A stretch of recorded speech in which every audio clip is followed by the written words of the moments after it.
비행기에서 막 내렸을 때 공항에 주차된 남편의 차를 보았다. 나는 그가 나를 마중 나온 줄 알았다. 그래서 그를 놀라게 해주려고 조용히 차에 올라 뒷좌석에 숨었다. 하지만 그는 다른 사람과 함께 차에 탔다. 나는 충격을 받았다. 그들이 나누는 대화를 들었을 때 심장이 멎는 것 같았다.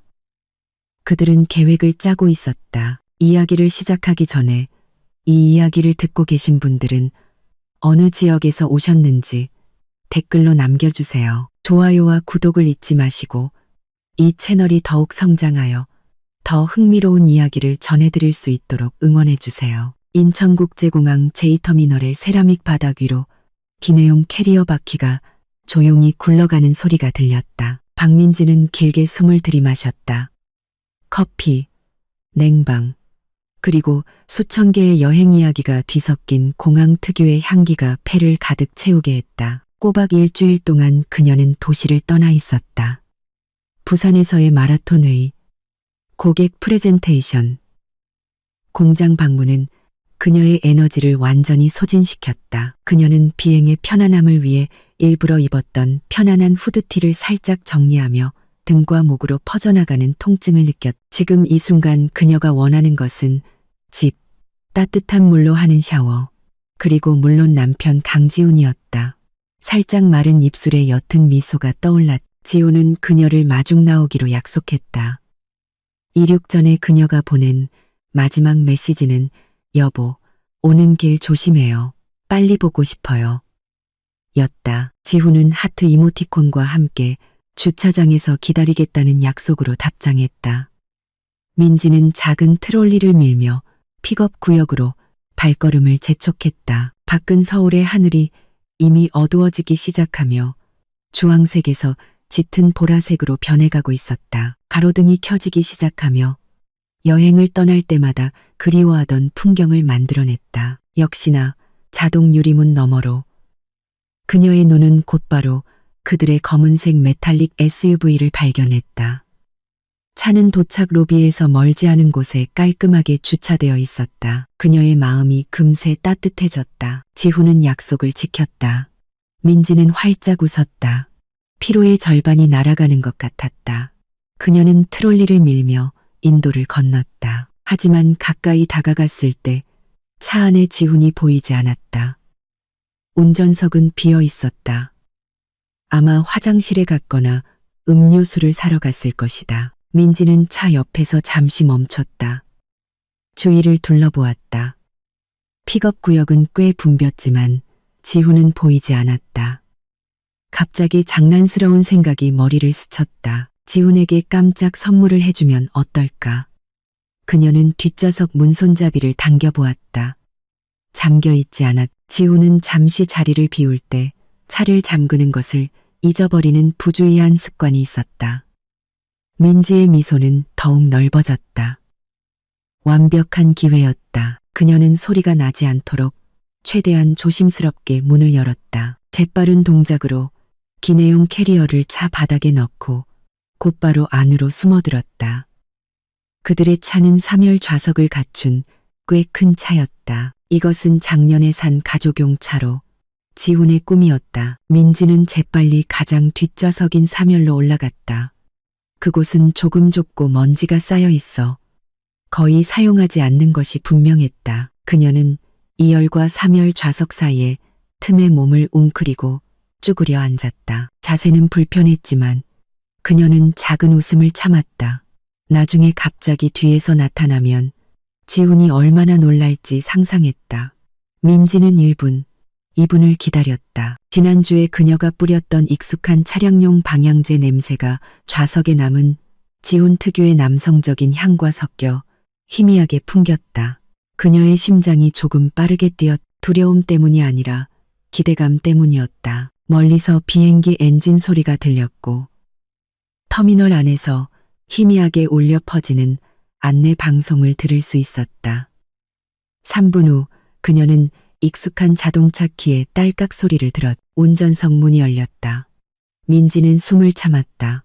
그녀의 미소는 활짝 필 준비가 되어 있었다. 지훈이 들어왔. 그가 새로 뿌린 향수, 그녀가 잘 아는 오트와 타바코 향이 곧바로 차 안을 가득 채웠다. 민지가 막 서프라이즈 라고 외치려던 순간 조수석 문도 열리는 소리가 들렸다. 민지의 미소는 목구멍에서 그대로 얼어붙었다. 그녀의 몸짓은 굳어버렸다. 어쩌면 우연히 함께 온 지훈의 동료일 거라고 생각했지만 차에 탄 사람은 그녀가 너무나 잘 아는 사람이었다. 그 사람은 바로 그녀의 친언니 박서연이었다. 민지는 얼어붙었다. 그녀의 뇌는 그 정보를 처리하려고 애썼다. 서연 언니가 여기서 뭘 하는 거지? 서연은 독일에서 가구 수출 사업을 하고 있어야 하지 않았나? 언제 귀국했지? 왜 아무 소식도 없었지? 그리고 왜 지훈과 함께 있는 거지? 수천 개의 질문이 순식간에 민지의 머릿속을 스쳐 지나갔다. 그녀는 숨은 곳에서 웅크린 채 조용히 있었다. 방금 전의 장난기는 이제 숨막히는 혼란으로 변했다. 지훈이 시동을 걸자 에어컨이 쉭 소리를 내며 켜졌다.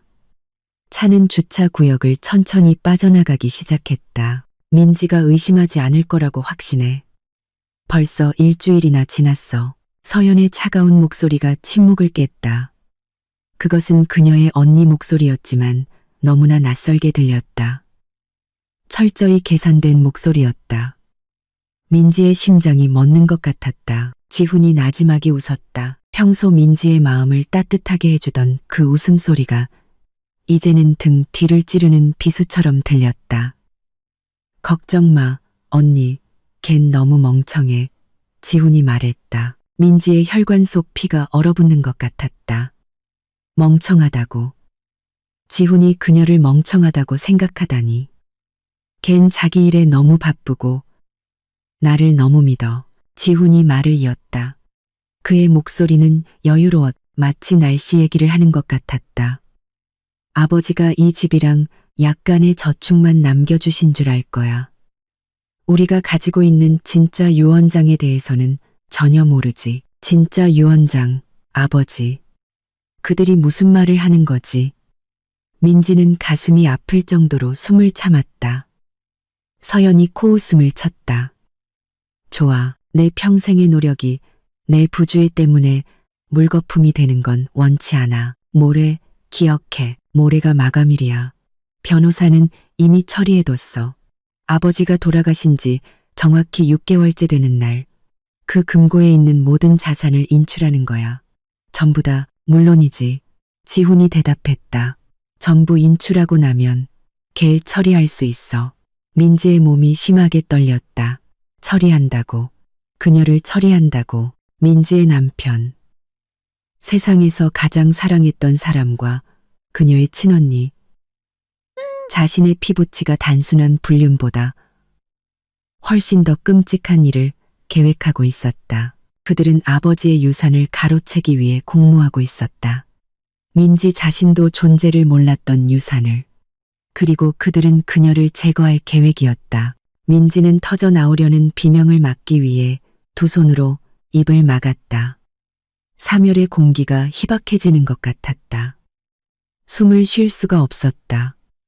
시야가 흐려지기 시작했다. 이건 불가능해. 이건 악몽일 거야. 그녀는 아직 비행기 안에서 잠들어 있는 게 틀림없었다. 내가 귀국한 걸 알면 어쩌지? 서연이 다시 물었다. 절대 몰라. 내가 다 처리했어. 넌 VVIP 통로로 들어왔잖아. 아무도 못 봤어. 일주일 동안 걔가 부산에서 바쁜 동안 우리는 신속하게 움직였어. 완벽해. 지훈이 대답했다. 차는 공항 고속도로를 가르며 계속 달렸다. 민지는 눈을 감았다. 그녀의 몸은 돌처럼 굳어 있었다. 그녀는 더 이상 깜짝 선물을 해주고 싶어 흥분하던 민지가 아니었다. 그녀는 남편과 친언니가 주도하는 자신에 대한 살인 음모의 목격자였다. 봉항에서 분당에 있는 그들의 집까지는 보통 1시간이 걸렸다. 하지만 그 1시간은 민지에게 평생처럼 느껴졌다. 그녀는 사멸에 웅크린 채 있었다. 쥐가 나서 온몸의 근육이 비명을 질렀다. 하지만 육체적인 고통은 마음의 고통에 비하면 아무것도 아니었다. 그녀는 그들의 계획을 하나도 놓치지 않고 들었다. 그들은 한시중 은행의 개인 금고에 대해 이야기했고 준비된 위조 서류에 대해 이야기했으며 모든 것이 끝난 후 지훈이 어떻게 민지를 처리할 것인지에 대해 이야기했다. 그들의 계획은 사고사로 위장하는 것이었다. 민지는 두려움과 분노를 쏟아내려는 듯 아래 십수를 피가 날 때까지 깨물었다. 이 차에서 나가야 했다. 살아남아야 했다. 하지만 어떻게? 갑자기 차가 속도를 줄이며 방향을 틀었다. 민지는 좌석 틈으로 살짝 엿보았다. 그들은 집으로 가는 길이 아니었다. 대로변에 있는 한 고급스러운 카페 구역으로 들어가고 있었다. 커피 한잔 하면서 축하 좀 해야겠어. 서현이 말했. 너무 오래 있지는 마. 지훈이 대꾸했다. 나 곧장 집에 가야 해. 마중 나갔다가 차가 너무 막혔다고 핑계댔는데. 너무 늦으면 의심할 거야. 10분이면 돼. 모레 계획에 대해 우리 생각이 같은지 확실히 하고 싶을 뿐이야. 서연이 말했다. 차 시동이 꺼졌다. 민지는 안전벨트가 풀리는 딸깍 소리를 들었다. 차문이 열리고 닫혔다. 그들의 발소리가 아스팔트 위에서 멀어지는 소리가 들렸다. 지금이 기회였다. 민지는 30년처럼 느껴지는 30초를 기다렸다. 그들이 카페 안으로 들어갔는지 확실히 해야 했다. 조심스럽게 몸을 움직였다. 다리에 쥐가 났다. 그녀는 옆에 있는 문 손잡이를 잡고 최대한 조용히 열었. 작은 딸깍 소리가 귀에는 폭발음처럼 들렸다. 그녀는 얼어붙었다. 아무 반응이 없었다. 안전해. 그녀는 재빨리 밖으로 빠져나와 차바닥에 있던 기내용 캐리어를 꺼낸 뒤 소리 없이 문을 다시 닫았다. 심장이 가슴에서 터져 나올 것처럼 미친 듯이 뛰었. 뒤도 돌아보지 않고 빠른 걸음으로 그 차에서 멀어졌다. 첫 번째 모퉁이를 돌아 어두운 상점가 뒤에 숨었다. 가방에서 휴대폰을 꺼내는 그녀의 손이 심하게 떨렸다. 여기서 벗어나야 했다. 그녀는 카카오 택시 앱을 열었다.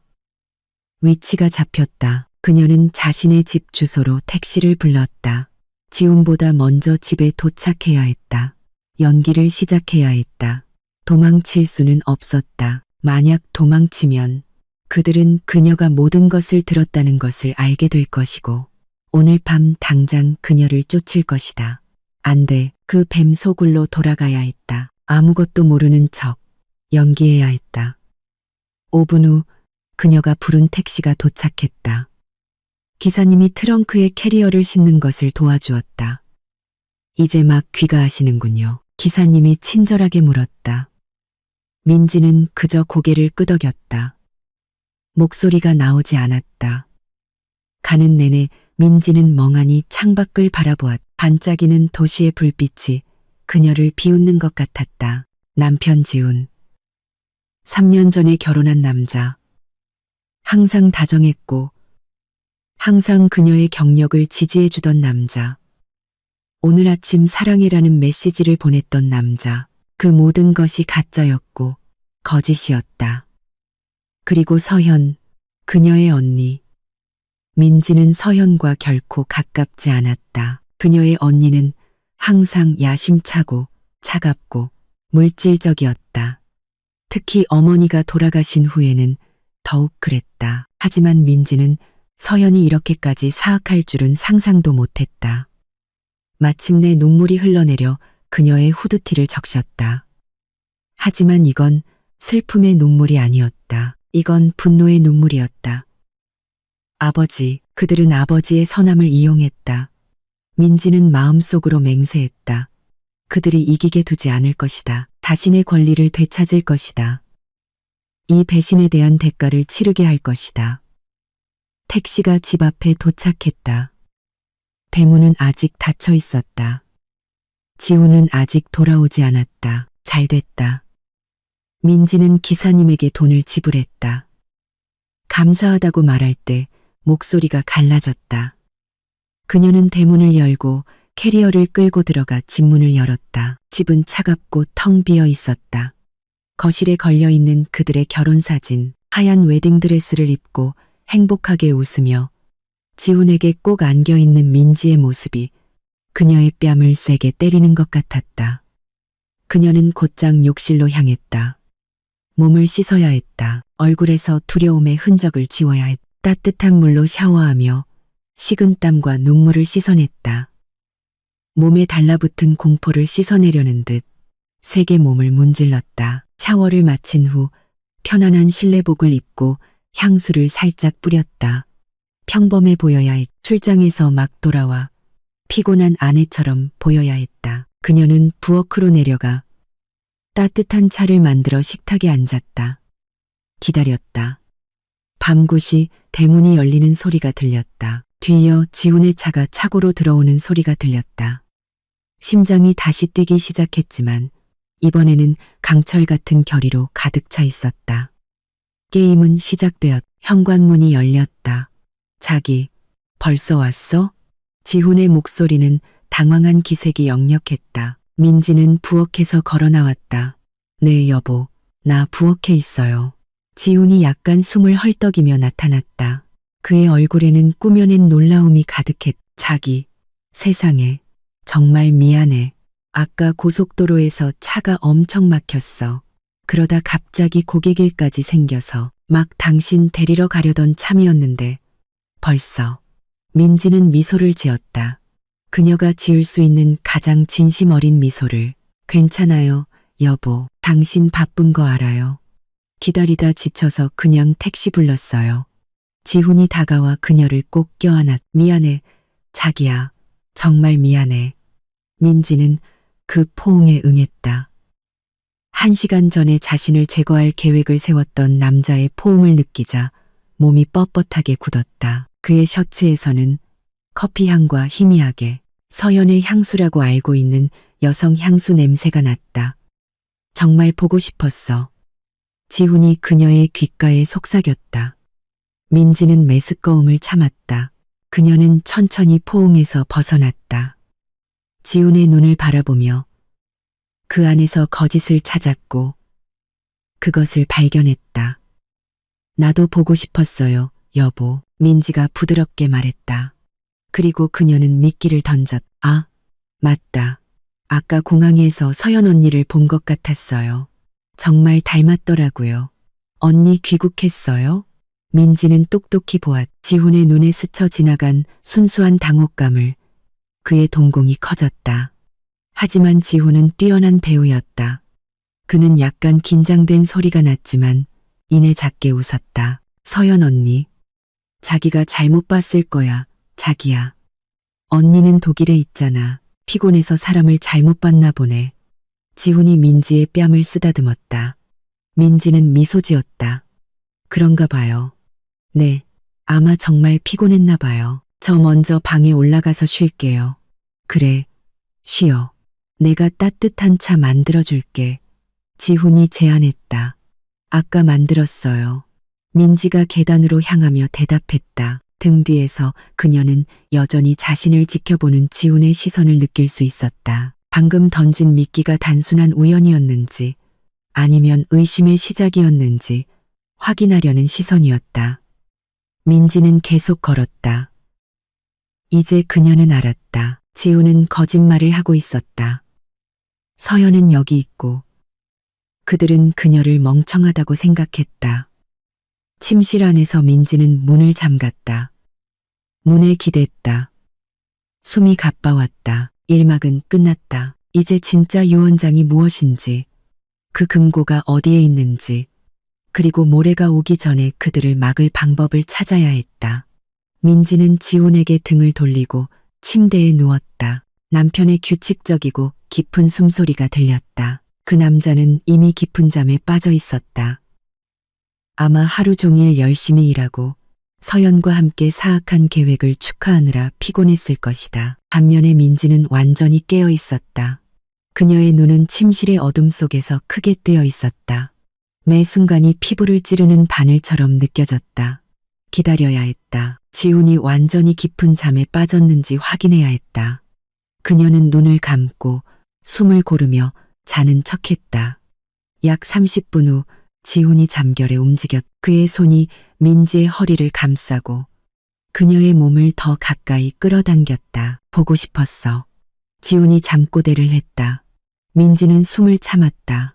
한때는 항상 안정감을 주었던 그 손길이 이제는 독사의 손길처럼 느껴졌다. 소리를 지르고 지훈을 밀쳐내고 도망치고 싶었다. 하지만 그녀는 모든 것을 참았다. 남편이 그의 거짓 속에서 자신을 껴안게 내버려 두었다. 이것이 그녀가 감당해야 할 첫 번째 고문이었다. 그녀는 1시간을 꼬박 기다렸. 이제는 위협적으로 느껴지는 집의 정적을 들었다. 벽시계가 새벽 이시를 알리며 2번 울렸을 때 민지는 지금이 때라는 것을 알았. 거의 무게가 느껴지지 않을 정도로 아주 천천히 민지는 허리에서 지훈의 팔을 풀어냈다. 그녀는 침대 가장자리로 몸을 옮겼다. 침대에서 나는 아주 작은 삐걱거림도 그녀의 귀에는 천둥소리처럼 들렸다. 지훈은 움직이지 않았다. 민지는 차가운 바닥에 발을 내디뎠. 그녀는 서서 몇 초간 귀를 기울였다. 지훈의 규칙적인 숨소리만 들렸다. 성공했다. 민지는 소리 없이 방을 나갔다. 불을 켜지 않았. 거실의 큰 창으로 들어오는 달빛만으로도 길을 찾기에 충분했다. 목표는 분명했다. 지훈의 서재였다. 그 방은 아래층 아버지가 남기신 작은 서재 옆에 있었다. 지금까지 지훈은 그 방을 자신의 개인적인 영역으로 삼았. 민지는 남편의 일과 사생활을 존중하여 그곳에 거의 들어가지 않았다. 얼마나 어리석었던가. 그녀는 서재 문을 열었다. 경첩이 조용히 삐걱거렸다. 민지는 얼어붙었다. 다시 귀를 기울였다. 위층에서 발소리가 들리지 않았다. 그녀는 안으로 들어가 뒤에서 문을 닫았. 여기서 그녀는 책상 위만 비추는 작은 스탠드를 켰다. 방은 깔끔했다. 너무나도 깔끔했다. 책꽂이에 책들이 정돈되어 있었고 서랍에는 서류들이 정리되어 있었다. 그녀는 수색을 시작했다. 책상 서랍을 하나씩 열어보았다. 안에는 평범한 사무용품, 청구서, 그리고 민지가 이해할 수 없는 몇몇 지훈의 프로젝트 서류들 뿐이었다. 의심스러운 것은 아무것도 없었다. 유언장도 없었. 민지는 절망하기 시작했다. 어디에 숨겼을까? 그녀는 방안을 둘러보았. 그녀의 눈은 벽에 걸린 풍경화에 멎었다. 그림이 약간 삐뚤어져 있었다. 민지는 다가갔다. 아버지가 돌아가신 지 1달 후에 지훈이 이 그림을 샀던 것을 기억했다. 새로운 분위기를 위해서라고 했다. 민지는 그림을 옆으로 밀었다. 그 뒤 벽에는 회색의 작은 금고가 박혀 있었다. 민지의 심장이 세차게 뛰었다. 바로 이거다. 지훈이 언젠가 금고 열쇠를 잃어버렸고 안에는 중요하지 않은 오래된 서류들 뿐이라고 말했던 것을 기억했다. 거짓말.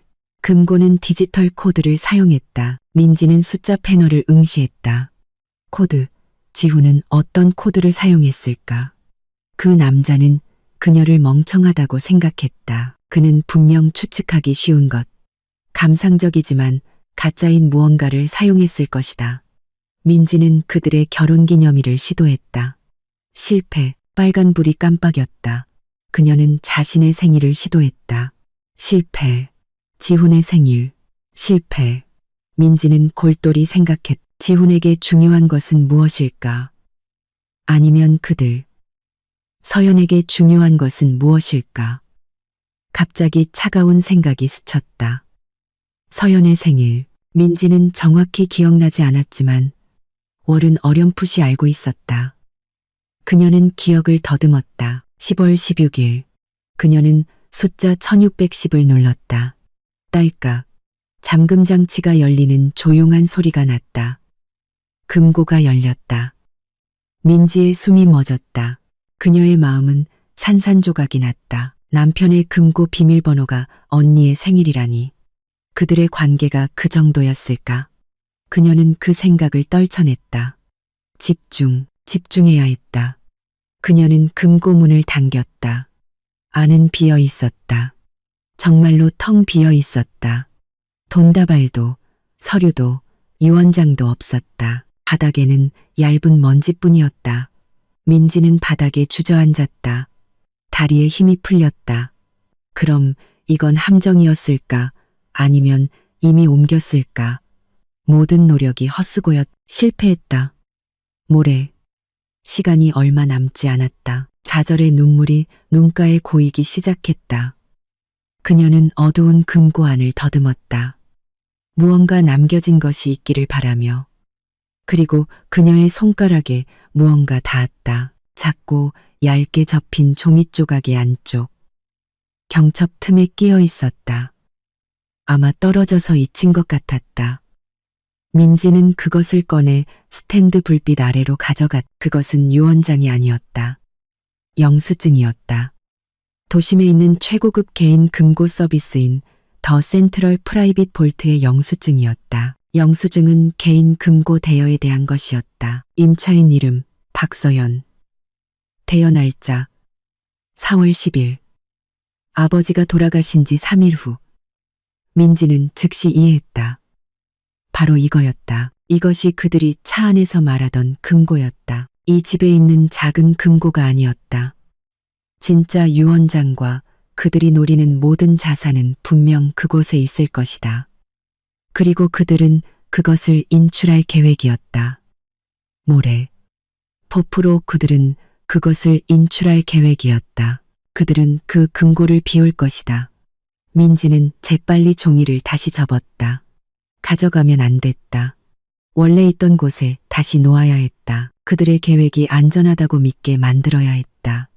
그녀는 경첩 틈 발견했던 곳에 종이를 다시 끼워 넣었다. 금고 문을 닫고 잠길 때까지 그림을 원래 자리로 되돌려 놓고 완벽하게 똑바로 위치를 맞췄다. 스탠드를 껐다. 그녀는 조심스럽게 침실로 돌아왔다. 지훈은 여전히 같은 자세로 있었다. 민지는 다시 침대로 기어 들어갔다. 남편에게 다시 등을 돌렸다. 몸은 여전히 떨리고 있었지만 두려움 때문이 아니었다. 이번에는 불타오르는 분노 때문이었다. 그녀는 위치를 알았다. 그들이 언제 행동할지 알았다. 이제 혼자서는 이 일을 할 수 없었다. 계획을 세울 시간은 내일 하루뿐이었다.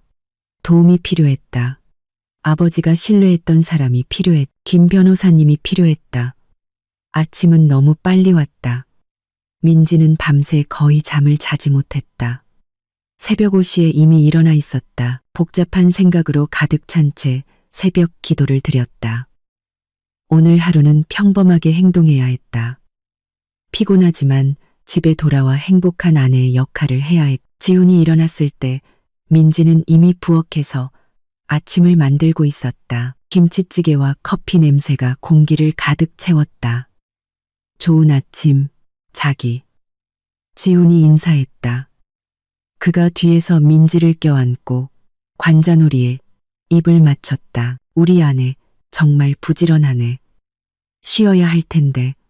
민지는 억지로 미소를 지었다. 괜찮아요, 여보. 당신을 위해 요리하는 게 그리웠어요. 그녀는 돌아서서 지훈의 목에 팔을 두르고 그의 눈을 바라보았다. 사실 너무 피곤해요. 오늘 미용실에나 갈까 봐요. 머리부터 발끝까지 관리 좀 받으려고요. 그래도 되죠? 지훈의 얼굴이 환해졌다. 이것이 민지가 기대했던 반응이었다. 물론 지훈은 동의할 것이다. 자기 관리에 바쁜 아내는 의심하지 않을 아내다. 외모에만 신경 쓰는 멍청한 아내. 당연하지, 자기야. 내 신용카드 써. 당신은 그럴 자격이 있어. 그가 말했다. 민지는 달콤하게 미소 지었다. 고마워요, 여보. 아침 식사 후 지훈은 회사로 출근했다. 민지는 남편이 분명 서연을 만나 계획을 마무리할 것이라는 것을 알았다. 지훈의 차가 길모퉁이에서 사라지자마자 민지의 가면은 즉시 벗겨졌다. 그녀의 얼굴이 굳어졌다. 그녀는 가방과 차키를 챙겨 곧장 나갔. 하지만 미용실로 가지 않았다. 그녀의 첫 번째 목적지는 길가의 작은 휴대폰 가게였다. 그녀는 저렴한 휴대폰과 새로운 선불 유심카드를 자신의 휴대폰을 사용하지 않을 작정이었다. 지훈은 그녀를 추적할 만큼 똑똑할지도 모른다. 거기서 그녀는 집이나 사무실에서 멀리 떨어진 삼청동의 한적한 낡은 찻집으로 차를 몰았다.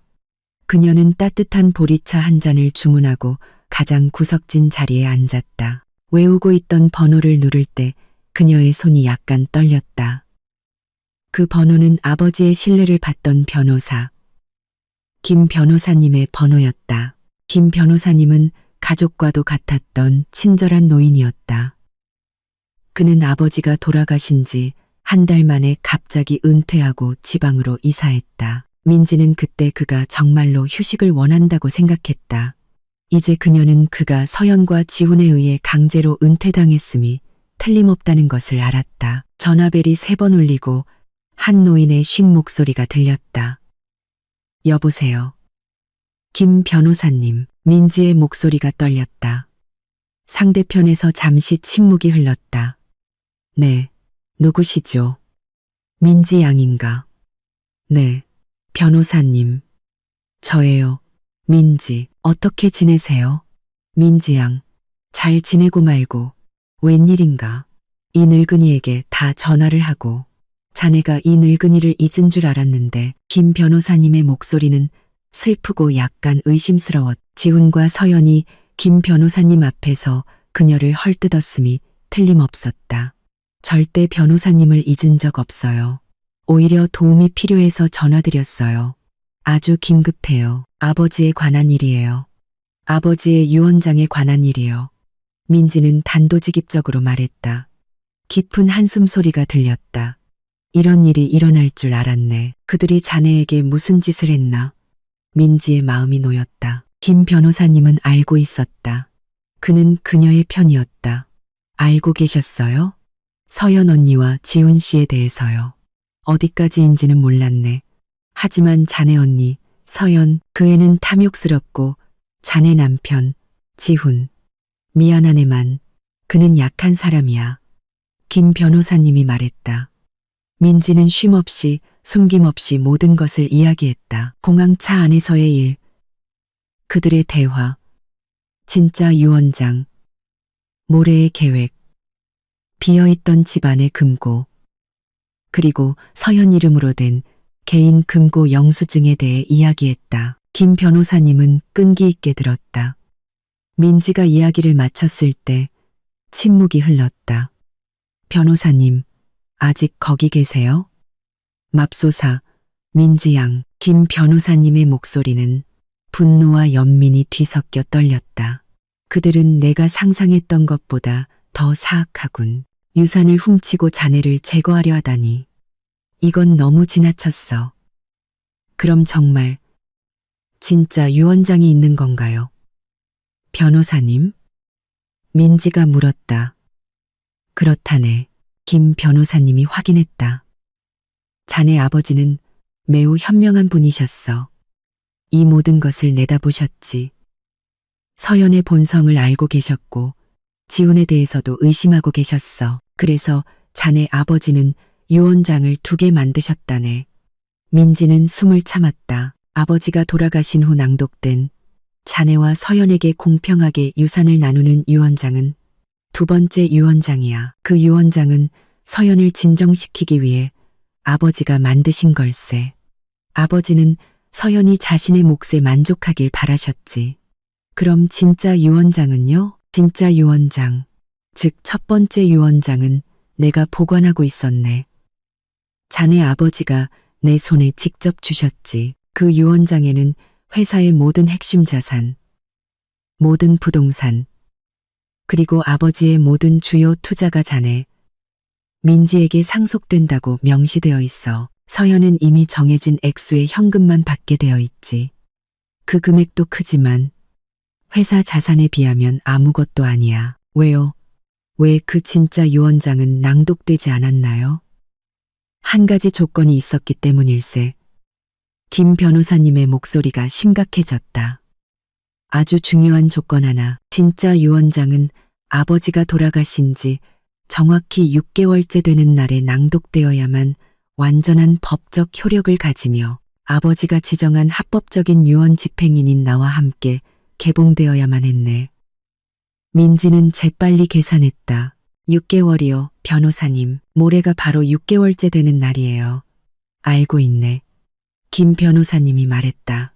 서연과 지훈도 분명 이 사실을 알고 있을 거야. 어떻게 했는지는 몰라도 내 사무실에서 진짜 유언장의 사본을 손에 넣었겠지.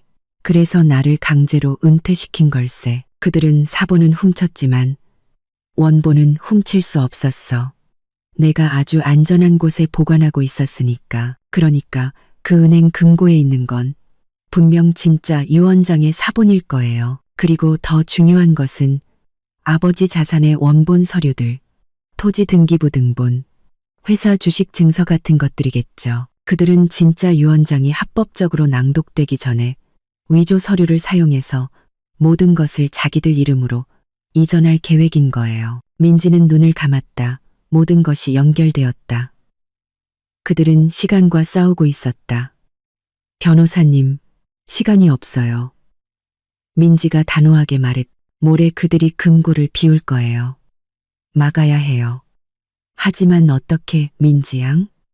그 금고는 서연의 이름으로 되어 있어. 열쇠도 그들에게 있고. 우리가 그냥 열 수는 없네. 김 변호사님의 목소리는 걱정이 서려 있었다. 민지는 잠시 침묵하며 계획을 생각했다. 서연과 지우는 탐욕스러웠다. 마감일 때문에 초조해하기도 했다. 우리가 열 필요 없어요. 변호사님, 민지의 목소리는 이제 차갑고 계산적이었다.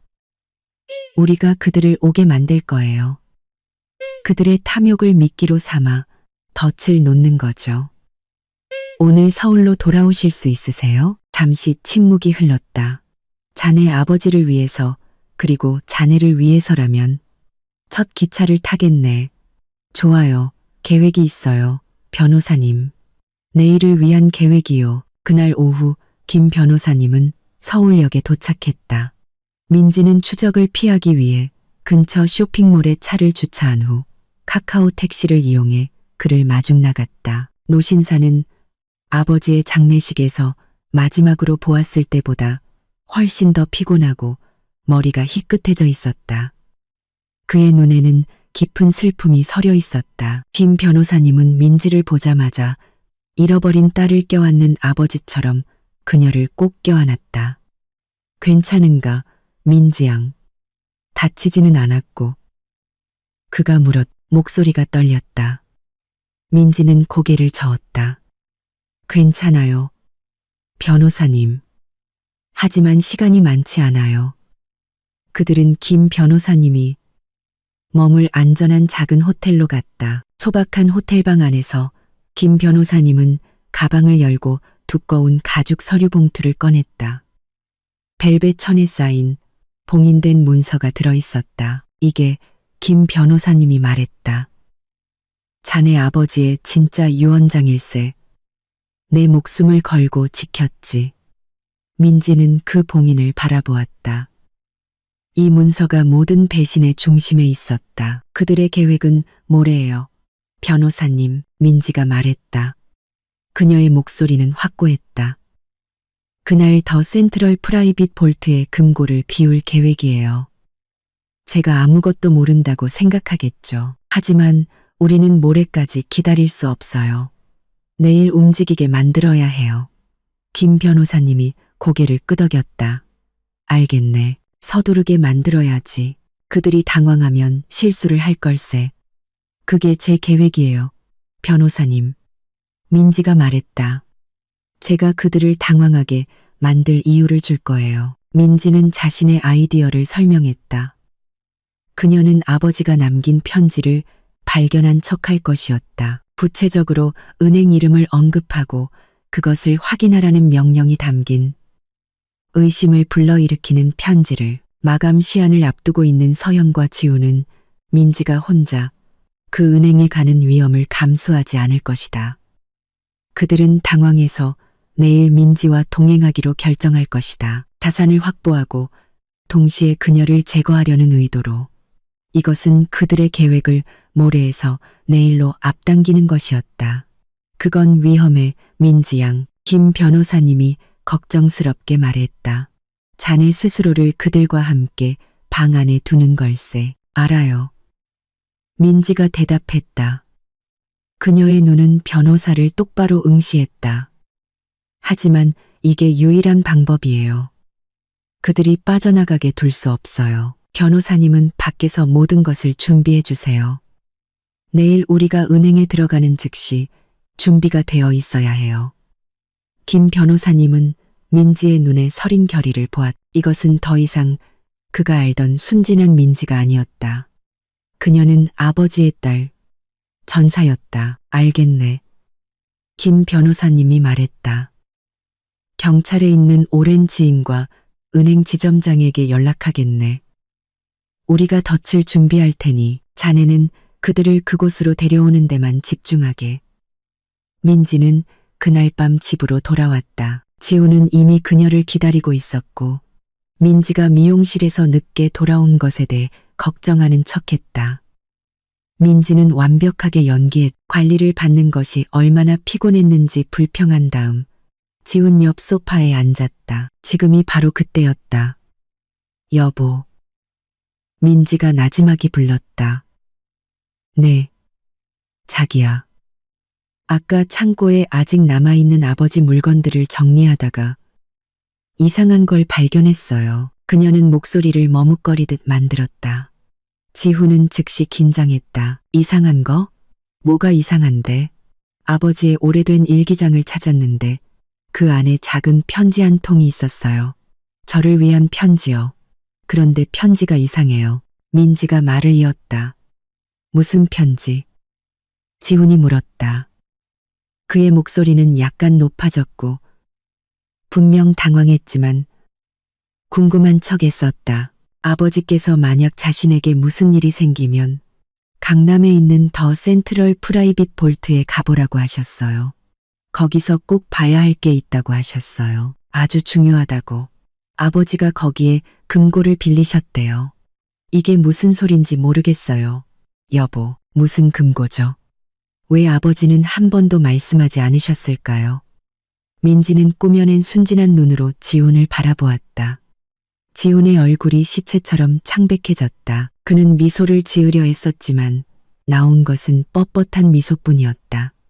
더 센트럴 프라이빗 볼트의 금고라고? 아마 그건 오래된 편지일 거야. 자기야, 너무 신경 쓰지 마. 하지만 아버지가 최근에 쓰신 거예요. 민지가 재촉했다. 아버지 필체를 알아요. 내일 낮에 거기에 가보고 싶어요. 안에 뭐가 있는지 궁금해요. 안 돼. 지훈이 너무 빨리 소리쳤다. 그는 자신의 실수를 깨닫고 즉시 말을 고쳤다. 내 말은 혼자 가지 마, 자기야. 그런 곳은 절차가 복잡, 아무나 막 들어갈 수 없어. 마침이라니요. 여보, 서연 언니가 실은 서울에 와 있었어. 미안해, 말 안 해서 깜짝 선물로 해달라고 했거든. 지훈은 재빨리 거짓말을 했다. 언니도 내일 같은 은행에 볼 일이 있대. 같이 가는 게 어때? 서연 언니가 처리하는 걸 도와줄 거야. 이런 일은 언니가 더 잘 알잖아. 민지는 놀란 척했다. 서연 언니가 서울에 있다고요? 왜 말 안 했어요? 그럼 좋죠. 제가 서연 언니에게 전화할게요. 아니, 그럴 필요 없어. 내가 전화할게. 지훈이 재빨리 말을 잘랐다. 언니 바빠. 내가 약속 잡을게. 내일 오전 11시 은행 로비에서 만나자. 어때? 네, 좋아요. 민지는 순순히 말했다. 지훈은 즉시 일어섰다. 나 잠깐 화장실 좀. 그는 서재로 빠르게 걸어가 문을 닫았다. 민지는 남편이 정확히 무엇을 하고 있는지 알았다. 지훈은 지금 서연에게 전화해서 이 비상 상황을 보고하고 있었다. 그들의 계획은 엉망이 되었다. 멍청한 민지가 갑자기 흔적을 발견했다. 그들에게는 선택의 여지가 없었다. 내일 행동해야 했다. 민지는 거실에 혼자 앉아 있었다. 심장이 세차게 뛰었다. 미끼는 물렸다. 내일이 결전의 날이었다. 그녀는 결혼 사진을 다시 한번 쳐다보았다. 사진 속 행복한 미소는 이제 잔인한 농담처럼 느껴졌다. 그녀는 눈을 감았. 내일 이 모든 것이 끝날 것이다. 다음 날 아침 차 안의 분위기는 극도로 긴장되었다. 민지는 조수석에 지훈 옆에 앉아 있었다. 서연은 뒷좌석에 혼자 앉아 있었다. 공항에서의 사건 이후 민지가 언니를 직접 본 것은 처음이었다. 서연은 평소처럼 차갑고 우아해 보였고 비싼 검은색 블레이저를 입고 있었지만 그녀의 눈은 날카로웠고 아까 집 로비에서 민지에게 인사할 때 어떤 따뜻함도 없었. 그녀는 마치 이 만남이 방해물인 것처럼 짧게 고개를 끄덕일 뿐이었다. 지훈은 초조하게 운전했다. 운전대를 쥔 그의 손가락 마디가 하얗게 질렸다. 그는 계속해서 민지를 곁눈질하며 미소를 지으려 했었다. 괜찮아, 자기야? 긴장돼 보여. 그가 말했다. 그냥 긴장돼서요. 민지가 나지막이 대답했다. 우리가 뭘 발견하게 될지 모르겠어요. 이 모든 게 이상해요. 걱정 마. 서연 언니가 있잖아. 다 잘 될 거야. 지훈이 말했다. 맞아, 민지야. 서연의 목소리가 뒷좌석에서 들려왔다. 차갑고 찌르는 듯했다. 언니가 다 처리해 줄게. 넌 그냥 따라오기만 하면 돼. 민지는 서연에게 처리한다는 말의 의미를 알고 있었다. 그들은 강남 비즈니스 지구의 중심에 있는 호화로운 오피스 건물 더 센트럴 프라이빗 볼트에 도착했다. 개인 금고구역은 지하 3층에 있었다. 보안이 매우 철저해서 민지는 요새에 들어가는 것 같았다. 그들은 두 겹의 강철문, 생체 인식 신원 확인, 금속 탐지기를 통과해야 했다. 김 변호사님이 이 모든 것을 예상했음이 틀림없었다. 서연이 앞장서 걸었. 임차인으로서 그녀가 주도했다. 그녀는 그 장소에 매우 익숙해 보였다. 단정한 유니폼을 입은 직원이 그들을 개인실로 안내했다. 방은 크지 않았고 방음이 되었으며 창문이 없었고 두꺼운 강철문이 하나뿐이었다. 안에는 테이블 하나와 의자 3개뿐이었다. 여기서 기다리시면 금고를 곧 가져다 드리겠습니다. 직원이 말했다. 강철문이 그들 뒤에서 조용한 유압 소리를 내며 닫혔다. 그리고 자석 잠금 장치의 큰 딸깍 소리가 뒤따랐다. 민지, 지훈, 서연은 이제 이 무균실에 단둘이 남았. 지훈은 불안해 보였고 계속해서 셔츠깃을 매만졌다. 반면 서연은 침착하게 앉아 민지를 응시했다. 그래서 아버지 편지를 찾았다고? 서연이 물었. 그녀의 어조는 경멸적이었다. 네, 언니. 민지가 대답했다. 잘 됐네.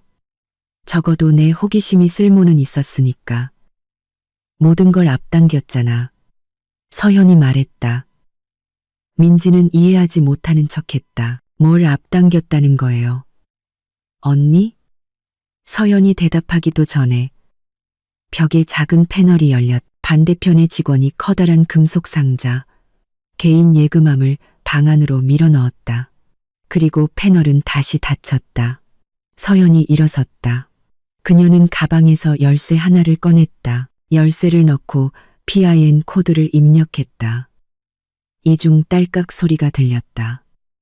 그녀는 금속 상자의 뚜껑을 들어 올렸다. 민지의 숨이 멎었다. 예상은 했지만 안에는 귀중한 서류들이 깔끔하게 쌓여 있었다. 토지 증서, 아버지 회사의 주식 증서, 뭉치, 투자용, 다이아몬드가 든 여러 개의 벨벳 주머니, 그리고 맨 위에는 깔끔하게 재본된 두꺼운 문서가 있었다. 그들이 훔친 진짜 유언장의 사본. 이거야. 서연이 말했다. 그녀는 서류들을 꺼내 테이블 위에 놓았다. 이건 전부 아버지 것이었고 이제 전부 내 거야. 무슨 말이에요, 언니? 민지가 물었다. 목소리가 떨리는 척했다. 아버지 유언장은, 네가 아는 유언장은 가짜야. 서연이 마침내 인내심을 잃고 소리쳤다. 우리 멍청한 아버지는 모든 걸 너에게 줬어. 그의 순진한 애지중지하는 딸에게. 나는 이 사업을 그와 함께 열심히 세웠는데 나는 버려졌다고. 서연아, 진정해. 지훈이 중재하려 했지만 그의 눈은 탐욕스럽게 테이블 위의 서류를 바라보고 있었다. 나 진정해. 서연이 쏘아붙였다. 그녀는 지훈을 쳐다보았다. 이제 서류 줘. 지훈이 서류 가방을 열었다. 그는 몇 장의 종이와 펜을 꺼냈다. 그는 그것들을 민지 앞으로 밀었다. 이게 뭐예요? 민지가 물었다. 권한 위임장이야. 지훈이 대답했다. 그의 목소리는 이제 평탄했고 더 이상 다정함이 없었다. 여기에 서명해, 민지. 이 모든 자산을 서연 언니가 관리하는 회사 계좌로 이체해. 싫어요. 민지가 말했다. 서연이 웃었다. 건조하고 끔찍한 웃음이었다. 그렇게 말할 줄 알았어. 그녀는 핸드백을 뒤져 민지의 피를 얼어붙게 만드는 무언가를 꺼냈다. 김 변호사님에게 경고를 받았음에도 불구하고 은색의 작은 권총이었다. 서연아, 뭐 하는 거야? 지훈이 진심으로 놀라 소리쳤다. 그는 자산 탈취 계획은 알았지만 무기에 대해서는 몰랐다. 조용히 해. 지훈, 이 일이 끝나고 우리가 쟤를 살려둘 수 있을 것 같아? 너무 많이 알고 있어. 서연이 말했다. 그녀는 권총을 민지의 이마에 똑바로 겨누었다. 서명해, 민지. 아니면 여기서 내 머리에 구멍을 내고 내 서명을 위조할 거야. 난 첫 번째 방법이 더 좋아. 더 깔끔하거든. 민지는 권총 끝에 검은 구멍을 바라보았다. 증오로 가득 찬 언니의 눈을 바라보았. 두려움에 떨며 그녀를 변호하기에는 너무 약한 남편을 바라보았다. 그녀는 깊게 숨을 들이마셨다. 그 권총은 소용없을 거예요, 언니. 민지가 차분하게 말했다. 서연이 미간을 찌푸렸다. 뭐라고? 넌 함정에 빠졌어. 민지가 말을 이었다. 바로 그때 건물 전체에 시끄러운 경보음이 울렸다. 화재 경보가 아니라 최고 수준의 보안 경보였다. 방 안의 밝은 백색 등이 꺼지고 서연의 얼굴을 악마처럼 보이게 만드는 깜빡이는 붉은 비상등으로 대체되었다. 쾅! 문을 외부에서 잠그는 추가적인 강철 빗장 소리가 들렸다. 문은 이제 완전히 봉쇄되었다. 지훈이 벌떡 일어섰다. 이게 뭐야? 무슨 일이야? 그는 강철 문을 두드렸지만 그의 목소리는 밖으로 들리지 않았. 서연은 처음으로 당황한 기색을 보였다. 그녀는 다시 민지에게 권총을 겨누었. 네가 무슨 짓을 한 거야? 난 그냥 당신들을 여기, 당신들의 세장 안으로 데려왔을 뿐이에요. 민지가 천천히 일어섰다. 우리 모두 여기에 갇혔어요. 멍청하긴. 서연이 소리쳤다. 아니요. 민지가 말했다. 당신들 둘만요. 벽에 있는 인터콤에서 쉭 소리가 나더니 켜졌다. 들려온 목소리는 김 변호사님의 목소리였다. 박서연 씨, 강지훈 씨, 당신들이 이 방에 들어온 순간부터 모든 행동이 녹화되었습니다. 당신의 협박 및 살인 미수 시도는 명백하게 녹화되었습니다. 서연의 얼굴이 창백해졌다. 그녀는 손에 든 권총을 쳐다보았다. 경찰이 문 밖에 있습니다. 김 변호사님의 목소리가 이어졌다. 무기를 내려놓으세요. 박서연 씨, 모든 것이 끝났습니다. 지훈은 바닥에 주저앉아 문에 기댔다. 끝났어, 끝났어. 그가 히스테릭하게 중얼거렸다. 서연은 헤아릴 수 없는 증오로 민지를 쳐다보았다. 그녀는 권총을 들었다. 내가 망하면 너도 같이 가는 거야. 서연의 외침이 방음된 방 안에서 울려 퍼졌다.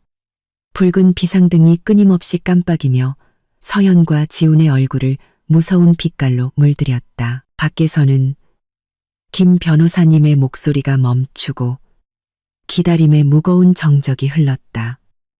서연의 손에 들린 권총은 순수한 분노에 사로잡힌 손에 의해 심하게 떨렸다. 네가 날 함정에 빠뜨렸어?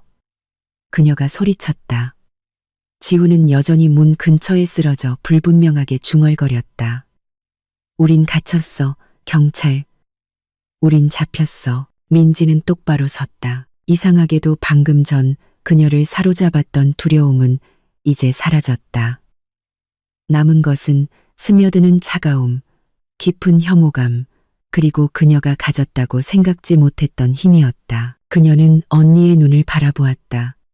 언니가 스스로를 함정에 빠뜨린 거야. 민지가 말했다.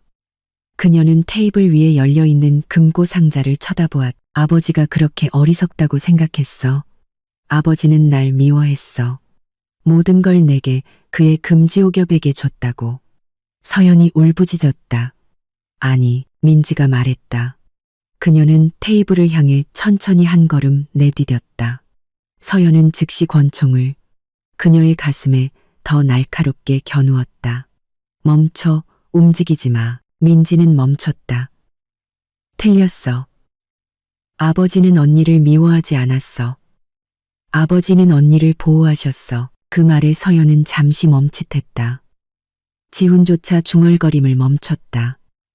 그는 혼란스럽게 민지를 쳐다보았다. 보호. 뭘? 민지는 테이블 위에 서류 더미를 가리켰다. 당신들은 진짜 유언장과 자산 증서를 찾는 데 바빴지만 진짜 보물은 보지 못했어. 이 금고 맨 아래에 숨겨져 있던 걸 보지 못했지. 김 변호사님의 조언이 귓가에 맴돌았다.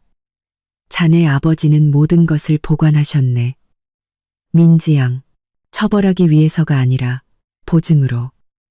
이 유산이 단지 돈 문제라고 생각했어. 언니? 민지가 말을 이었다. 그녀의 목소리는 단호했다. 아니, 이 유산은 언니의 범죄에 관한 거야. 민지는 재빨리 금고 상자 바닥, 다이아몬드 주머니 아래를 뒤졌다. 그녀는 서연이 건드리지 않은 두꺼운 갈색 서류 봉투를 꺼냈다. 그게 뭐야? 지훈이 물었다. 목소리가 떨렸다. 민지는 봉투를 열어 그 내용물을 테이블 위에 던졌다. 증서도 돈도 아니었다. 내용물은 감사보고서 사본, 은행 송금 증명서 사본, 그리고 가짜 청구서들이었다. 5년 전 기억나. 민지가 서연을 뚫어지게 쳐다보며 말했다. 아버지가 심장병으로 3개월간 입원하셨을 때 아버지는 일시적으로 회사 재무 통제권을 언니와 어머니에게 넘기셨어. 서연의 얼굴은 이제 붉은색에서 창백하게 변했다. 그녀는 그 서류가 무엇인지 알았다. 두 사람. 민지가 말했다. 목소리가 억눌린 분노로 떨렸다. 언니와 어머니. 당신들은 회사를 거의 파산시킬 뻔했어. 자금을 횡령했지. 이게 증거야. 스위스의 유령 계좌로의 송금 증명서, 존재하지도 않는 공급업체의 가짜 청구서들, 수십억 원을 훔쳤어. 지우는 겁에 질려 서류들을 쳐다보았다. 그리고 서연을 쳐다보았다. 이게 뭐야? 서연아. 이건 범죄야. 아버지는 알고 계셨어. 민지가 지훈을 무시하고 말을 이었다. 아버지가 회복하셨을 때 모든 것을 발견하셨지. 그때 당장 두 사람을 감옥에 보낼 수도 있었지만 그러지 않으셨어. 아버지는 당신들의 흔적을 덮어주셨어. 옛 감사인을 해고하고 새 팀으로 교체하셨고 자신의 개인 재산으로 회사의 손실을 메우셨어. 조용히 가족의 명예를 지키기 위해 그렇게 하신 거야. 언니를 보호하기 위해, 그리고 어머니를 보호하기 위해. 민지는 잠시 말을 멈추고 진실이 스며들게 했다. 아버지는 큰 충격을 받으셨어. 돈 때문이 아니라 당신들의 배신 때문에. 그래서 진짜 유언장을 만드신 거야. 아버지께서는 언니의 본성을 알고 계셨어. 언니가 탐욕스럽다는 걸. 그 진짜 유언장은 언니를 처벌하기 위해 만들어진 게 아니야. 그 유언장은 내가 아버지가 돌아가신 후에 언니가 회사를 장악하고 다시 망치는 것을 막기 위해 나를 보호하려고 만들어진 거야. 서연은 심하게 떨었다. 손에 든 권총이 흔들렸다. 거짓말. 거짓말이야. 그건 다 중상모략이야. 이게 증거야. 민지가 테이블 위에 서류를 가리켰다. 아버지는 이 모든 증거를 여기에, 이 금고에, 언니가 노리던 모든 자산 아래에 보관하셨어. 이게 보증이었어. 언니가 문제를 일으키지 않는 한 이 비밀은 안전했지. 하지만 아버지는 언니의 탐욕이 멈추지 않을 거라는 걸 아셨어. 그리고 그는 옳았다. 지우는 공포에 찬 눈으로 서연을 바라보았다. 그의 모든 이야기가 무너졌다. 그는 억울하게 당한 처형이 권리를 되찾는 것을 돕고 있는 것이 아니었다. 그는 거물 범죄자가 과거의 범죄 흔적을 덮고 새로운 범죄를 저지르는 것을 돕고 있었다. 그는 아내를 배신했고 이런 여자를 위해 목숨을 걸었다. 그래서 날 이용한 거였어? 지훈이 속삭였다. 아버지가 불공평했다는 내 이야기. 전부 거짓말이었어? 서연은 대답하지 않았다. 그녀의 눈은 광기로 번뜩였다. 그녀는 덫에 걸렸다. 밖에는 경찰이, 테이블 위에는 범죄의 증거가. 진짜 유언장은 김 변호사님의 손에. 모든 것이 무너졌다. 그녀의 평생, 명성, 거짓말이 이 좁은 붉은 방 안에서 몇 분 만에 산산조각이 났다. 그녀의 얼굴이 굳어졌다. 그녀의 증오는 이제 더 이상 아버지를 향하지 않고 모든 것을 폭로한 유일한 사람에게 향했다. 너, 그녀가 민지에게 내뱉었다. 네가 날 망쳤어. 언니가 스스로를 망친 거야. 민지가 받아쳤다. 그렇다면 서연이 소리쳤다. 목소리가 히스테릭하게 갈라졌다. 나 혼자 망가지진 않을 거야. 그녀는 권총을 들어 올렸다. 지훈도, 인터콤도, 밖의 경찰도 무시했다. 그녀는 민지를 향해 달려들었다. 더 이상 위협하기 위해서가 아니라 죽이기 위해서였다. 서연의 움직임은 순수한 절망에 의해 너무나 빨랐다. 그녀는 민지에게 달려들어 자유로운 손으로 테이블 위의 서류들을 움켜쥐려 했고 권총을 든 손은 때리거나 쏠 준비가 되어 있었다. 민지는 뒤로 밀려났다. 그녀의 등은 차가운 강철벽에 부딪혔다. 방은 피하기에는 너무 좁았다. 죽어, 민지. 서연이 비명을 질렀다. 지훈은 순식간에 얼어붙었다. 그의 머릿속은 복잡했다. 그는 끝났다. 감옥에 갈 것이다. 범죄자와 공모했다. 자신을 진심으로 사랑했던 유일한 사람, 민지를 배신했다. 그는 권총이 아내의 가슴을 향하는 것을 보았다. 서연의 손가락이 방아쇠에 힘을 주는 것을 보았다. 순식간에 결정이 내려졌다. 그것은 영웅적인 결정이 아니었다. 죄책감, 두려움, 그리고 아마도 아내에 대한 마지막 남은 사랑의 복잡한 혼합물이었다. 만약 민지가 죽게 내버려 둔다면 그는 살인 공범이 될 것이다. 만약 무언가를 한다면 아마도 아직 희망이 있을 것이다. 서연이 방아쇠를 당기는 바로 그 순간. 안 돼. 지훈이 소리쳤다. 탕, 방음된 방 안에서의 총소리는 귀를 먹먹하게 했다. 민지는 눈을 감고 오지 않는 고통을 기다렸다. 그녀는 천천히 눈을 떴다. 서연은 얼어붙어 서 있었다. 그녀의 눈은 충격으로 크게 뜨여 있었다. 그들 둘 사이에 지훈이 비틀거리며 서 있었다. 그는 문 근처의 자리에서 뛰어올라 민지 앞으로 몸을 던져 자신의 몸을 방패로 삼았다. 그의 흰 셔츠 소매 어깨 부분이 찢어지고 순식간에 짙은 붉은색으로 변했다. 피가 차가운 세라믹 바닥으로 떨어지기 시작했다. 지훈은 자신의 어깨를 보고 그리고 서연을 보았다. 그의 얼굴은 더 이상 두려움 때문이 아니라 극심한 고통 때문에 창백했다. 네가 날 쐈어. 그가 믿을 수 없다는 듯 중얼거렸다. 그는 뒤를 돌아보았다. 충격에 빠져 그를 바라보는 민지에게. 그는 무언가 말하려 했지만 신음소리만 나왔다. 그의 몸은 바닥으로 무너져 내려 민지의 발치에 쓰러졌다. 총성 후의 정적은 절대적이었다. 서연의 헐떡이는 숨소리와 지훈의 고통스러운 신음소리뿐이었다.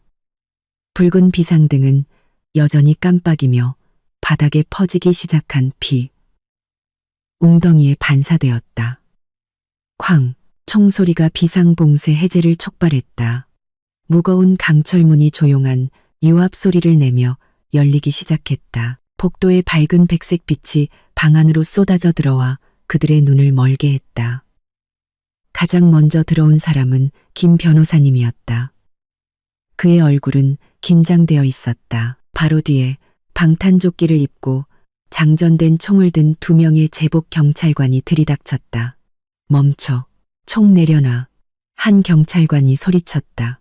그들은 순식간에 그 광경을 보았다. 민지는 벽에 기댄 채 똑바로 서 있었고 지훈은 그녀의 발치에 쓰러져 피 흘리는 어깨를 붙잡고 있었으며 서연은 방 중앙에 서서 이제 연기가 피어오르는 권총을 들고 있었다. 서연 안의 모든 저항이 증발한 듯 그녀의 다리에 힘이 풀렸다. 은색 권총이 그녀의 소나기에서 빠져나와 쨍그랑 소리를 내며 바닥에 떨어졌. 그녀는 텅 빈 손, 그리고 지훈, 그리고 민지를 쳐다보았다. 그녀는 졌다. 완벽하게 졌다. 연행해. 김 변호사님이 경찰관에게 조용히 말했다. 한 경찰관이 즉시 앞으로 나아가 서연의 손을 등 뒤로 수갑을 채웠다. 서연은 저항하지 않고 그저 멍하니 앞만 바라보았다. 다른 경찰관은 즉시 지훈 옆에 쭈그려 앉았다. 의료진이 필요합니다. 총상 환자입니다. 민지는 느린 꿈속처럼 모든 것을 바라보았다. 그녀의 인생에 파멸을 가져온 언니가 이제 평범한 범죄자처럼 방 밖으로 끌려가고 있었다. 김 변호사님이 민지에게 다가왔다. 민지 양, 괜찮은가? 다쳤나? 민지는 조용히 고개를 저었다. 그녀는 고개를 숙였다. 지훈이 그녀를 쳐다보았다. 그의 얼굴은 창백하고 식은땀으로 젖어 있었다. 그는 고통스러웠지만 눈은 맑았다. 그는 다치지 않은 손으로 민지의 옷자락을 잡았다. 민지야. 그가 쉰 목소리로 속삭였다. 미안해. 미안해. 그의 눈이 감겼다. 그는 의식을 잃었. 일주일이 지났다. 하지만 민지에게는 한 세기가 막 시작된 것 같았다. 집의 정적은 다르게 느껴졌다. 예전에는 평화로운 정적이었다. 이제는 텅 빈 정적. 큰 폭풍이 지나간 후에 공허한 정적이었다. 그녀는 침실에서 지훈의 모든 물건을 치우고 차고에 쌓인 판지 상자에 담았다. 거실에 걸려있던 결혼사진은 내렸다. 벽은 이제 텅 비어 상처를 상기시키는 작은 못 자국만 남았다. 오늘 그녀는 이 끔찍한 장을 닫기 위해 마지막 2가지 일을 해야 했다. 첫 번째 방문은 병원이었다. 지훈은 이틀 전 응급실에서 일반 병실로 옮겨졌다. 어깨에서 총알을 제거하는 수술을 받았다. 상처는 치명적이지 않았지만 회복에는 시간이 걸릴 것이다. 그는 혼자가 아니었다. 그의 병실 문 밖에서는 2명의 경찰관이 교대로 지키고 있었다. 그는 용의자 거대한 음모의 공범자였다. 민지는 그 방으로 들어갔다. 소독약과 약품 냄새가 코를 찔렀다. 지훈은 침대에 누워 있었고 얼굴은 창백하고 수척했다. 일주일 전보다 훨씬 늙어 보였다.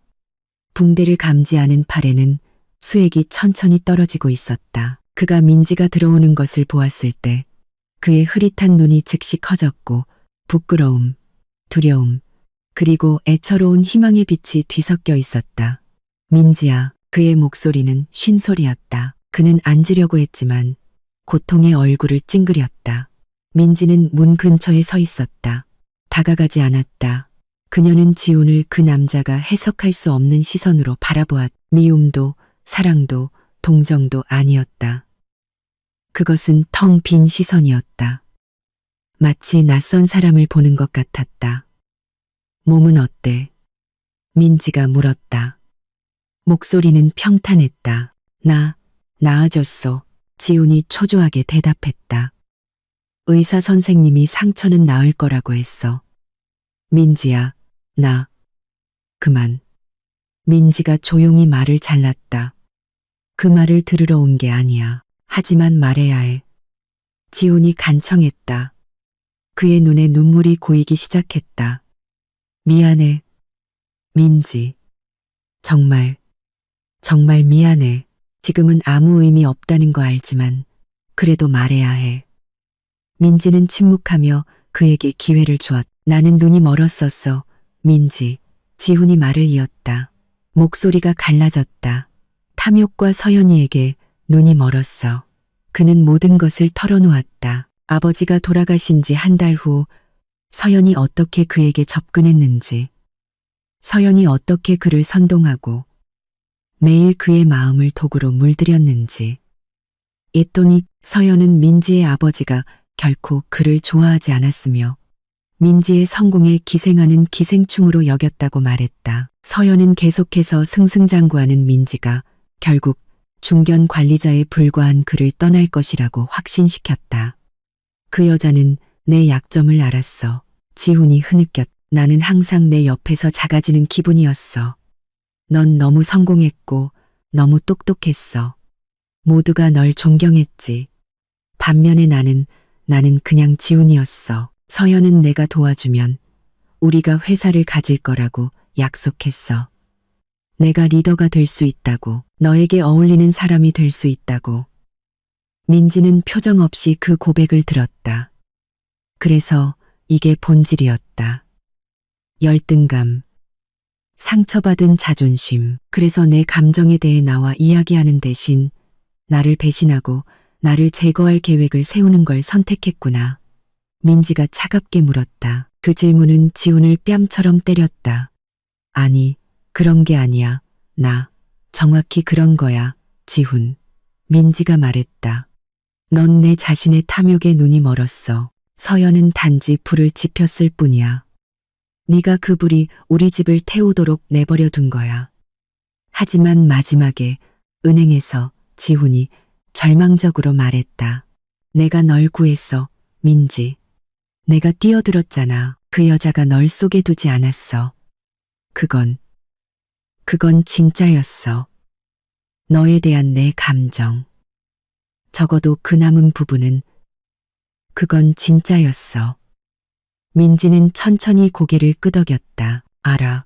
그리고 그 점에 대해 고마워. 지훈의 눈에 희망이 다시 불타올랐다. 그럼 우리는?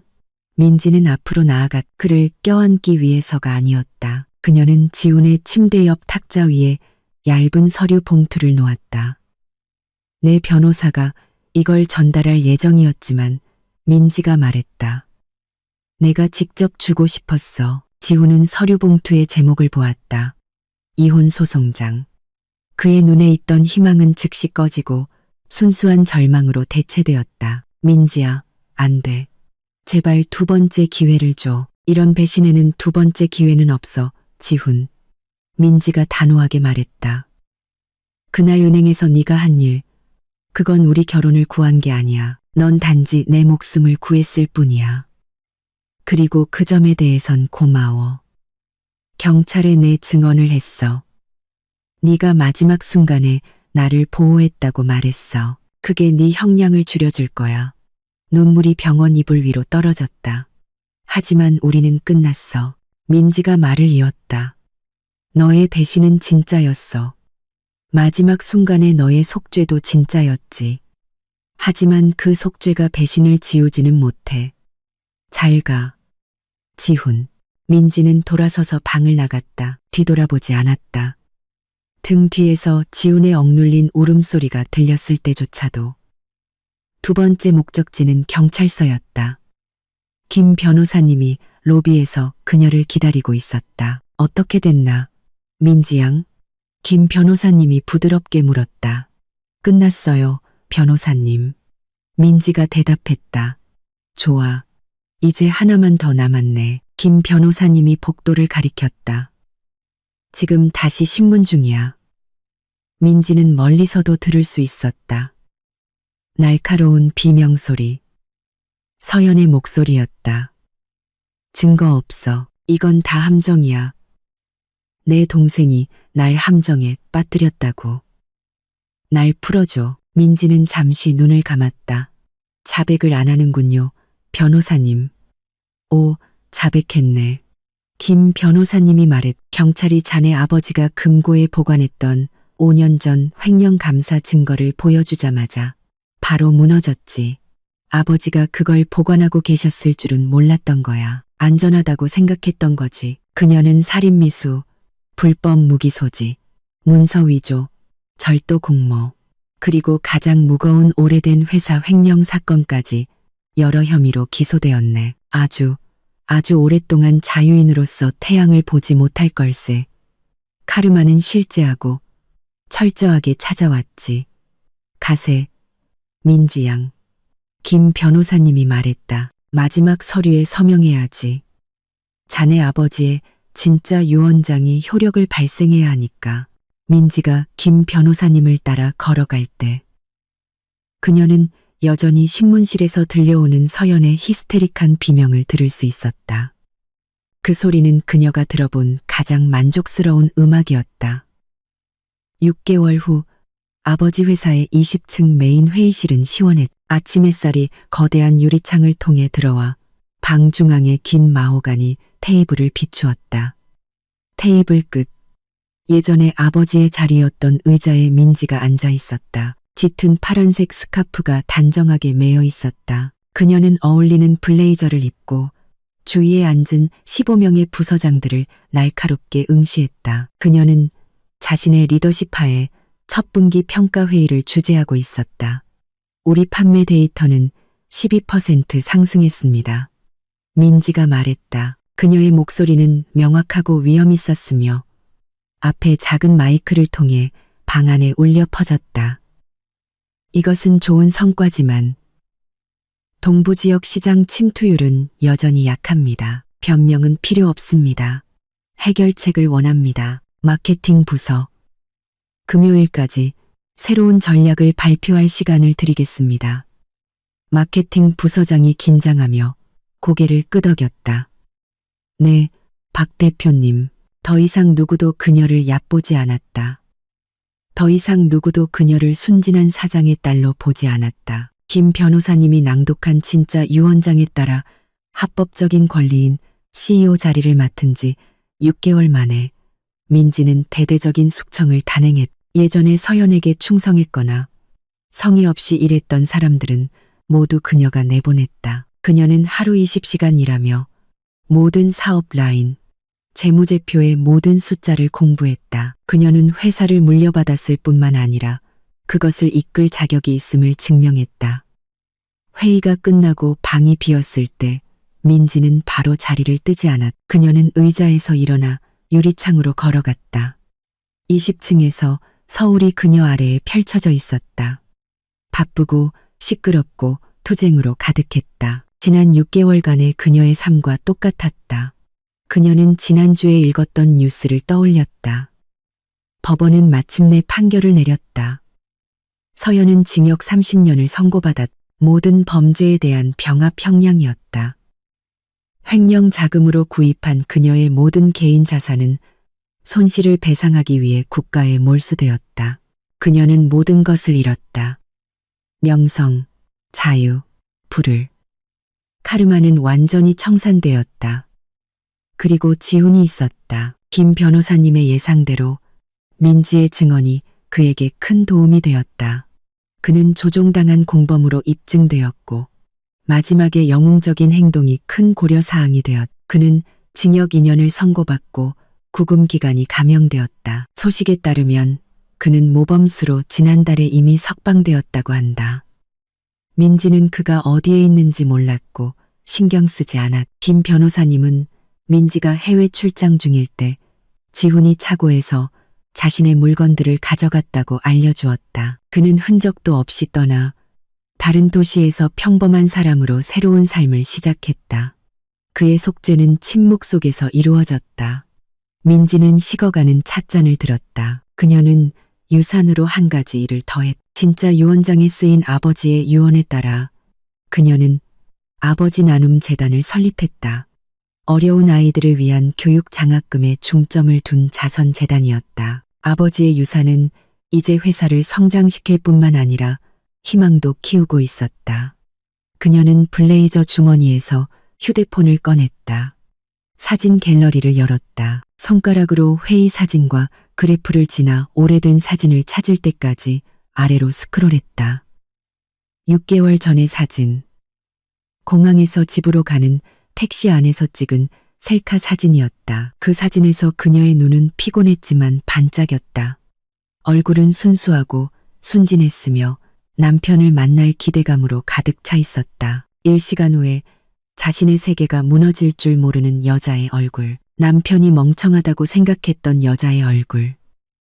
민지는 그 사진을 오랫동안 바라보았다. 그 순진한 여자를 바라보았다. 그녀는 더 이상 그녀를 미워하지 않았다. 오히려 그녀에게 감사했다. 뒷좌석에 숨을 용기를 냈던 그 여자의 용기 때문에, 도망치지 않은 그녀의 끈기 때문에, 계획을 세운 그녀의 영리함 때문에 민지는 오늘 여기에 서 있을 수 있었다. 검지손가락으로 휴지통 아이콘을 눌렀다. 이 사진을 삭제하시겠습니까? 민지는 얘를 눌렀다. 사진은 영원히 사라졌다. 그녀는 휴대폰을 잠그고 다시 테이블 위에 놓았다. 남편과 언니를 잃었다. 하지만 그 과정에서 그녀는 진실을 발견했다. 아버지에 대한 정의를 찾았다. 그리고 가장 중요한 것은 그녀 자신을 찾았다는 것이다. 민지는 미소 지었다. 자신감 넘치는 옅은 미소. 그녀는 식어버린 차를 한 모금 마신 다음 돌아서서 다시 책상으로 걸어갔다. 산더미 같은 일이 그녀를 기다리고 있었다. 그녀는 자유로웠고 이겼다. 3년이 지났다. 시간은 느리지만 확실한 방식으로 작용했다. 상처의 날카로운 모서리를 깎아내고 벌어진 상처를 희미한 흉터로 바꾸었다. 그 흉터는 결코 사라지지 않았다. 물론 그것은 항상 생각나게 하는 것으로 남아있을 것이다. 하지만 만져도 더 이상 아프지 않았다. 민지는 무성한 플루메리아 나무 그늘 아래에 서 있었다. 그녀 앞에는 잘 가꾸어진 잔디 위에 소박한 대리석 묘비가 똑바로 서 있었다. 아버지의 이름이 그곳에 선명하게 새겨져 있었다. 민지는 쭈그려 앉아 묘비 옆에 신선한 월화양 꽃다발을 놓았다. 그 위에 떨어진 말은 잎 몇 개를 치웠다. 매주 금요일 아침 사무실에서의 바쁜 일과를 시작하기 전에 이곳에 오는 것이 그녀의 습관이 되었다. 이것은 계속 연결되고 보고하고 감사하는 그녀만의 방식이었다. 안녕하세요, 아버지. 그녀가 나지막이 속삭였다. 회사는 잘 되고 있어요. 이번 분기에도 수익이 올랐어요. 그리고 아버지 나눔재단은 이제 막 첫 졸업생 5명을 배출했어요.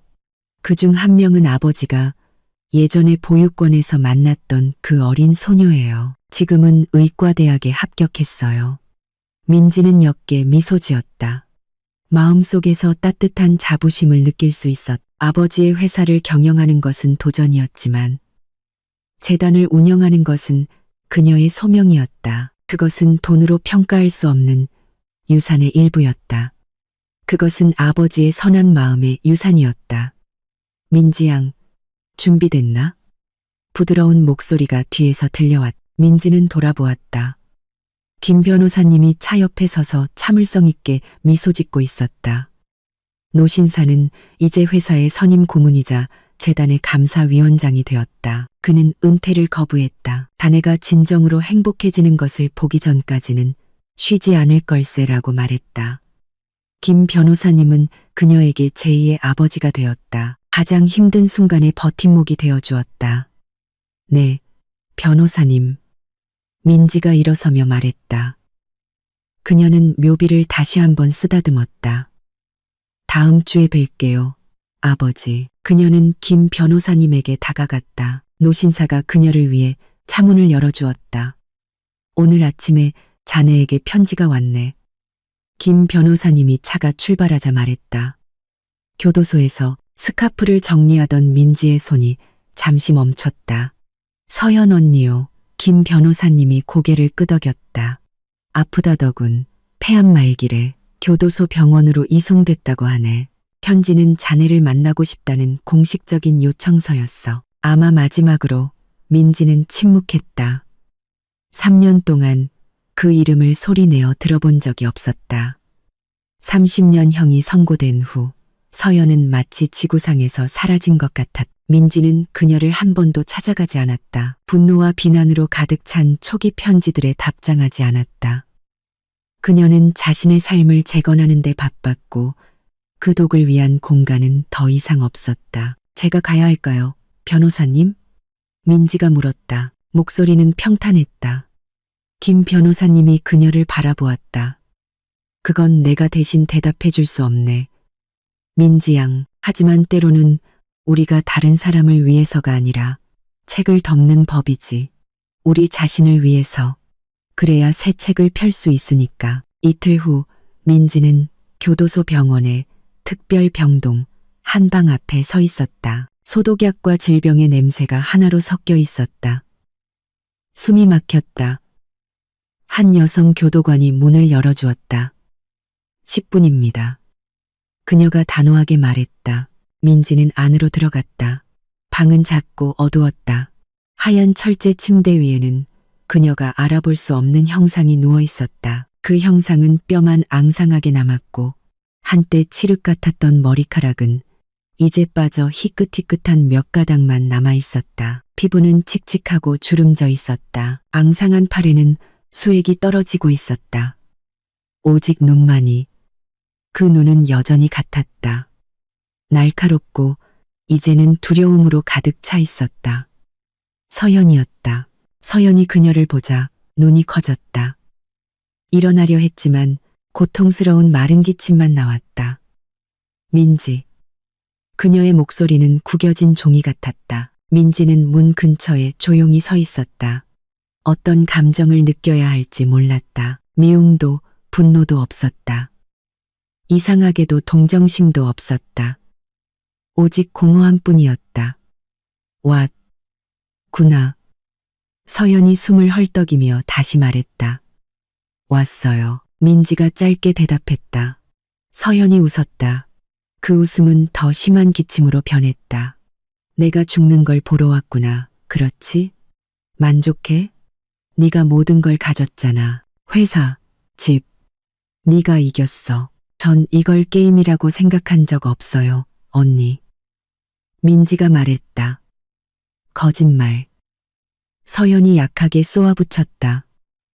넌 항상 금지옥엽이었어. 아버지는 널 더 사랑했어. 아버지는 언니를 사랑하셨어요.